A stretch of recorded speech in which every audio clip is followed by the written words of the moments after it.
Brownwood, Camp Bowie, Texas.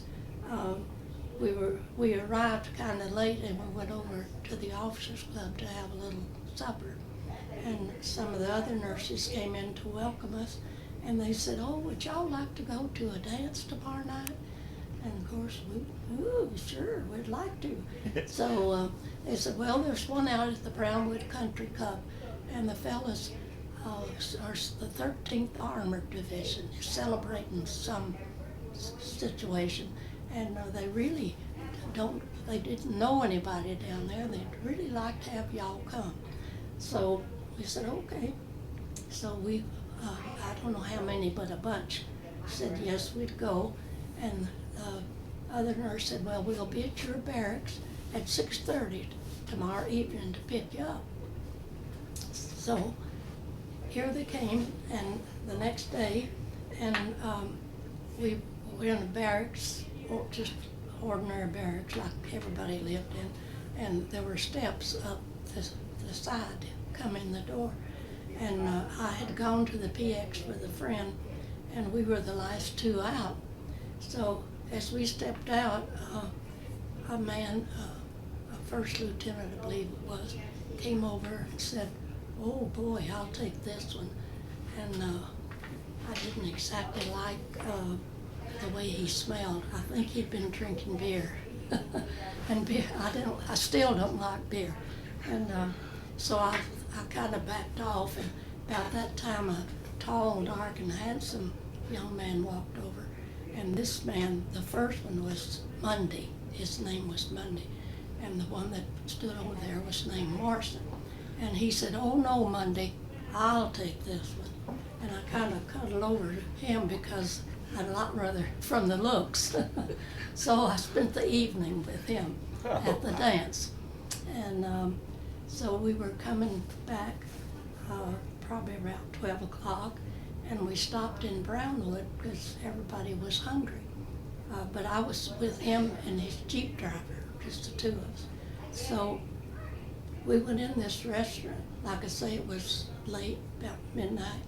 And so we went in, and the Jeep driver went with us.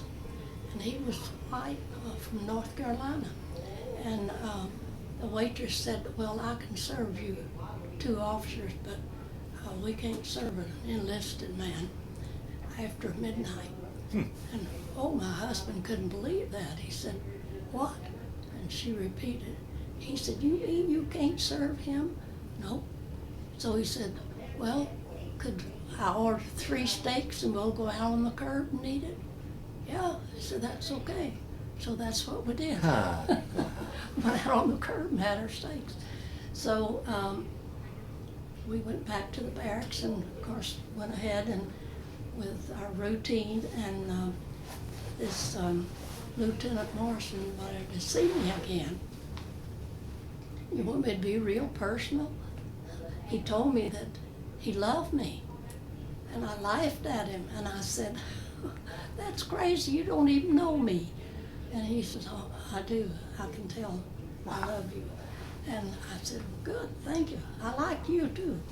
So we saw each other for a short time because, as I told you, we were sent overseas first.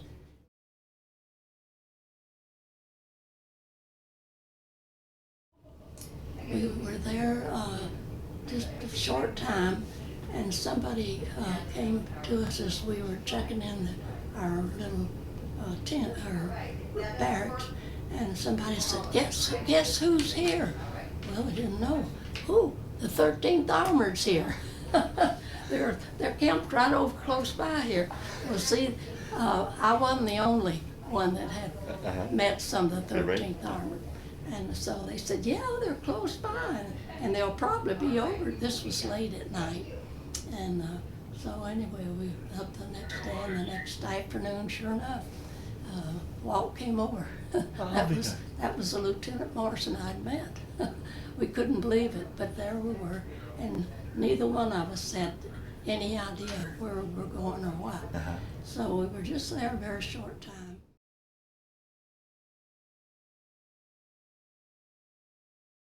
We were up in Cologne, Germany, on top of a hill, and we looked down at the double cathedrals there. Oh, uh-huh. And one night we heard the tanks rolling by, and my husband's to be stopped off for a second. And Wow. he didn't know where he was going either, but see, we were mobile, we moved. Yeah. And at that time, as the GIs called it, we had Jerry on the run.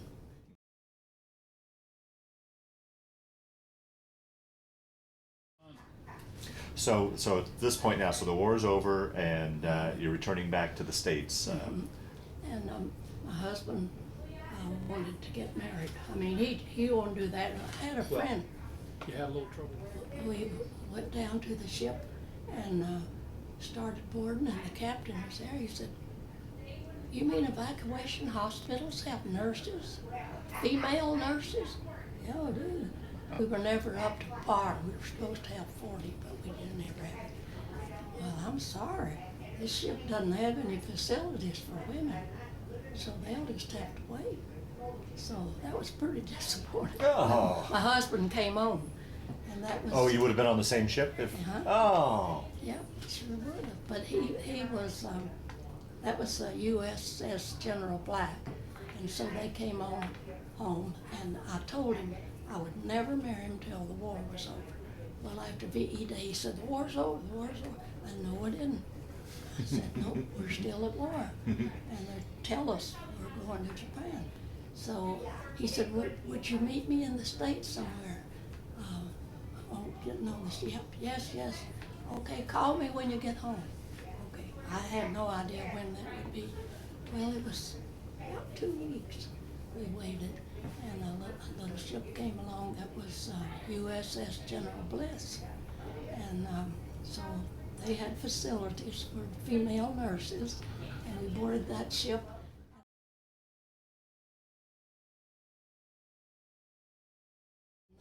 By the way, my husband, I went to Chicago with my 2 sisters to see a brother while I was on leave, and Walt met me there in Chicago, and he came on the train, and my sister and I drove over to meet him, and we went down to the tracks where the train came in to meet him, and of course he was in uniform and I was too. We weren't allowed to be out of uniform. And so he got off the train, and he came over and grabbed me and hugged me, and I guess we kind of held on there for a little bit, because when he let me loose, I looked around, there was just a crowd around me, and they were, most of them crying, and my sister was just bawling. Oh, she'd never seen Walt. And so anyway, that was quite an experience. And then he wouldn't hear, he said, I said, "Well, you know, the war's not over yet. We can't get married." So we were there a few days, and that was when VJ Day happened. Oh, wow. And then, you couldn't shut him off. "Boy, this is it." I said, "Oh, no, and "Oh, no, because you said the war is over, the war's over." So we went back to Gary, where my brother lived, and he went through a lot of trouble because things shut down. You see, I guess you didn't have any celebration here for VE Day, because we were still at war. Oh, okay. So they took 2 days off. Okay. And of course, Chicago went mad, like everybody. And it was a celebration for not only over the war, but everybody. The women went to work in the factories. Yeah, right. Everybody wanted to help. They wanted to do their part. Right. And it changed our world. But it was such a wonderful feeling. It was hard to. But anyway, I had to put my husband off for a couple of days because everything closed. Everything closed for 2 days. But he got her done. Yeah, he did. Took a lot of work. Yep. my sister said, "Oh, don't get married now. The war's over and you can come home and we'll have a big church wedding and all." I said, "Well, I put him off for a year, so I told him after the war's over." So it only lasted 65 years. Only 65. Yeah.